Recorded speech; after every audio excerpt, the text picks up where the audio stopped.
do you stick with good habits every day? We're going to talk about the top 3 reasons that habit tracking is beneficial for making the change you wish to be in yourself and how you show up for other people. Yeah, welcome back. I'm Diane Planet In, and you are flourishing and living a more inspired life just because you found this channel. So I'm glad you're here. Well, what is habit tracking? Well, he says create a visual. Making progress is satisfying, and visual measures like putting an X on the calendar or moving paper clips, marbles, etc., make the difference because they provide clear evidence of your progress. As a result, they reinforce your behavior and add a little bit of immediate satisfaction to any activity. Visual measurement comes in many forms. You might be using this already: food journals, workout logs, loyalty cards. Hey, get that free coffee. The progress bar on a software download, even the page numbers in a book. But perhaps the best way to measure your progress is with a habit tracker. How do you keep your habits on track?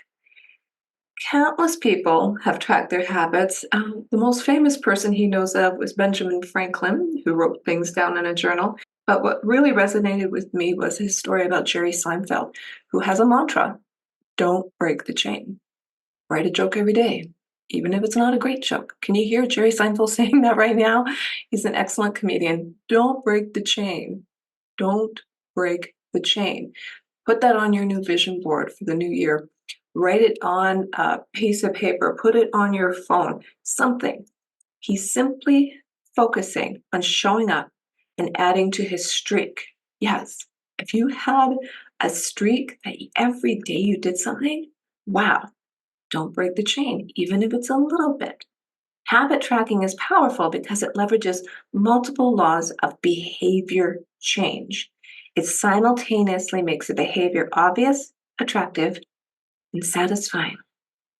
Last week, we talked about the cardinal rule of behavior change, and what is rewarded is repeated, whether it's good or bad. It's how you're feeling about it, right? So this stuff is absolutely perfect timing. Here's the first benefit. Habit tracking is obvious. Recording your last action creates a trigger that can initiate your next one. Habit tracking naturally builds a series of visual cues, like a streak of X's on your calendar or the list of meals in your food log. The mere act of tracking a behavior can spark the urge to change it. Like I said, whether good or bad, right? Habit tracking also keeps you honest. Most of us have a distorted view of our own behavior. Right? We think we act better than we do. Measurement offers one way to overcome our blindness to our behavior and notice what really is going on each day. Oh, I'm going to say up front, not going to make you wait to the bitter end. Start with one. Just pick one. Don't become overwhelmed with trying to fit it all in all at once. Number 2 benefit: habit tracking is attractive. The most effective form of motivation is progress. When we get a signal that we are moving forward, we become more motivated to continue down that path. In this way, habit tracking can have an addictive effect on motivation. Each small win feeds your desire. And he says this can be really powerful if you're not having a very good day. If you're having a bad day, the only thing you have to think about is showing up for yourself. Just a glimmer, if nothing else. Show up for yourself. Don't break the chain. When you're on that winning streak, when you have all those X's on your calendars, you have that visual. You don't want to break the chain. I love that. And benefit number 3 is habit tracking is satisfying. This is the most crucial benefit of all. Tracking can become its own form of reward. It is satisfying to cross off an item on your to-do list, to complete an entry in your workout log, or mark that X on the calendar. Habit tracking also helps keep your eye on the ball. You're focused on the process rather than the result. You're not fixating on getting six-pack abs. You're just trying to keep the streak alive and become the type of person who doesn't miss workouts. Become the person you wish to become. Becoming. Visual cue as a little reminder. Motivating when you see that progress and you don't want to lose that streak. And it feels satisfying whenever you record another successful instance of your habit. Visual proof, casting a vote for who you want to become. Intrinsic gratification is real, and it's all about our self actualization, becoming who we deserve to become, right? And I'll link in the show notes another episode about intrinsic motivation that I think you will absolutely love. But what if you're not the type of person that wants to do this habit tracking? Maybe if you're showing up for yourself, you can take 2 minutes. Talked about that a few weeks ago. 2 minutes. Do something for 2 minutes. Anybody can do something for 2 minutes. I like the calendar idea. It's simple, it's visual. I'm gonna put a big one on my wall. And he says this is normal, though many people resist the idea of tracking and measuring. It can feel like a burden because it forces you into two habits: the habit you're trying to build and the habit of tracking it. So, what can you do to make tracking easier? He says, first, whenever possible, measurement should be automated. You'll probably be surprised how much you're already tracking without knowing it. And that's why the Fitbit, the Apple Watch, all those health apps are so popular, because people will want to be rewarded with knowing how far they walked one day. But whatever that is for you, think about it. So, what can we do to make tracking easier? First, he says, whenever possible, measurement should be automated. You'll probably be surprised how much you're already tracking without knowing it. True. Automated for me is my Peloton. It tracks my rides, it tracks my strength training, it tracks yoga, meditation, everything. And I don't even think about it. But he said, secondly, if you're not into automation, manual tracking should be only used for your most important habits. It is better to consistently track one habit than to sporadically track 10. Yep, like I said in the beginning, start with one. And he says it's always interesting to see how you've actually been spending your time. Maybe you don't think you're scrolling and getting sucked in to watching reels when you should be sleeping or working or doing something for you, because all you're doing on social media is helping other people. And we need one another. Do not get me wrong. But there's a healthy time frame. A healthy time frame. And when you start tracking your habits of how much time you're actually spending on something, and I hear it's actually 2 hours a day people spend on social media. But what does that look like for you? That's the average. Oof, I don't have time for that.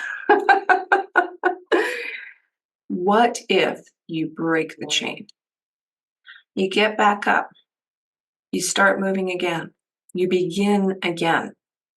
Do not be hard on yourself. This is a conversation you're having within yourself, and you're the only person that you have to be accountable for when it comes to what you really want to do. You're the only one that has to know this. And he goes on to say the first mistake is never the one that ruins you. It's the spiral of repeated mistakes that follows. Missing once is an accident. Missing twice is the start of a new habit. Oh, the breaking of a habit doesn't matter if the reclaiming of it is fast. And that's how really successful people bounce back, right? Progress, not perfection. This is why the bad workouts are often the most important ones. Sluggish days and bad workouts maintain the compound gains you accrue from previous good days. Simply doing something. And he gives the exercise example: 10 squats, 5 sprints, a push up, anything is huge. Don't put up a zero. Don't let losses eat into your compounding. Be the type of person who doesn't miss workouts and show up even when you don't feel like it. Show up for yourself even when you don't feel like it. And it might take you all day. And you might have to reschedule something. And especially with the holidays coming up, people get busy. What's the first thing they'll let go? That's right. Look in the mirror. Do not let yourself go. Schedule everything. And if you need to track that habit, whether it's good or bad, in order to move forward, then please do so.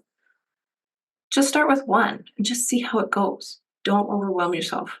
That's the big thing. And he goes on to talk about a little dark side of tracking a habit. The dark side of tracking a particular behavior is that we become driven by the number rather than the purpose behind it. The human mind wants to win whatever game is being played. You find your purpose, you have a project, and you focus on that, and you let it evolve, the numbers will take care of themselves. But we measure things, and we like the numbers, and we want to see that. So it's a fine line. Just stay driven to focus on your purpose, and you won't break the chain. You won't break the chain. What was Jerry Seinfeld's purpose? To write a joke every day. Sounds like a simple purpose, eh? Wow. Every day, showing up for himself. I love that. He says this pitfall is evident in many areas of life. We focus on working long hours instead of getting meaningful work done. We care more about getting 10,000 steps than we do about being healthy. We teach for standardized tests, listen to this one, instead of emphasizing learning, curiosity, and critical thinking. In short, we optimize for what we measure. When we choose the wrong measurement, we get the wrong behavior. And I really wanted to emphasize that because if you're listening to this or watching it on the YouTube channel, that analogy with the standardized testing, and you've been to school, you know what I'm talking about. Everybody can relate to that one example. Memorization instead of inspiration. The list goes on, and I'm actually including something to that effect in my new book, but I will get back to Atomic Habits right now. He says, no matter how you measure your improvement, habit tracking offers a simple way to make your habits more satisfying. Each measurement provides a little bit of evidence that you're moving in the right direction and a brief moment of immediate pleasure for a job well done. Yes, give yourself a pat on the back. Oh, I missed today. Guess what? Tomorrow, I'm back on track. It is so satisfying when you feel like you're making progress. So satisfying. That's mastery. That's moving forward. Us humans are amazing people. I'm going to link the full playlist right here so you can come back and watch it again and again and again for whatever you need to work on. I would love it if you would hit that subscribe button, maybe give us a like or a comment. We're having a conversation. I'm not a doctor, I'm not a psychiatrist, I'm just someone who wants to share inspiration daily. I'll see you soon.